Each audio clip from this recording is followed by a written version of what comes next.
Let me just spend a few minutes teaching you a little bit of science. So, if you have an infinite temporal, let's say time exists beyond our universe. Let's just allow for that because it's easier to describe that.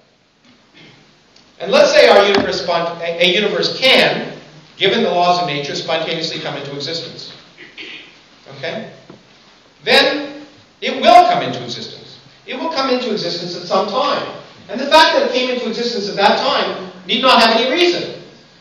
It need not have any reason why it was that time rather than some other time. But whatever time it happens, it will come into existence. And people can say, there's some significance to that. But it must happen somewhere at some time. And there need not be any significance, any purpose, any intelligence for why it happened now instead of then. It's guaranteed to happen at some point. Now if you say, during that creation, there are laws, one of which is the laws of quantum mechanics, which can create a universe with zero total energy. By the way, by creating a universe, I mean a universe that didn't exist. There was no space, there were no times, and no laws, in fact. And then you come in and you say, okay, if that universe is created spontaneously, it must be created at some time. So a universe must come into existence. In fact, an infinite number of universes can come into existence if time is infinite. Okay? It's certainly possible. Then a universe will come into existence, and you can say, let me predict the properties of that universe. Well, lo and behold, the properties of that universe happen to be exactly the properties of the universe we live in, including the structure of the fluctuations of cosmic microwave background that collapse to produce all the galaxies and all the stars and the planets and you and me. That's explanatory. There's no explanation at that level in any way in your book.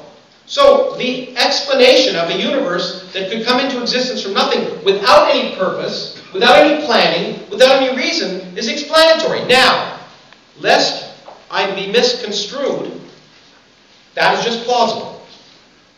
Because we do not have a full scientific theory. But to make the claim, as I know you've often made, that because that there are certain things we will never understand, is to misunderstand science. There are lots of things we don't understand today, and that's the reason to go out and do science. It's just like Darwin said, he said, evolution of species, I'm describing the evolution of species. I'm not describing the origin of life. We'll never understand the origin of life. We'll no sooner understand the origin of life than we understand the origin of matter.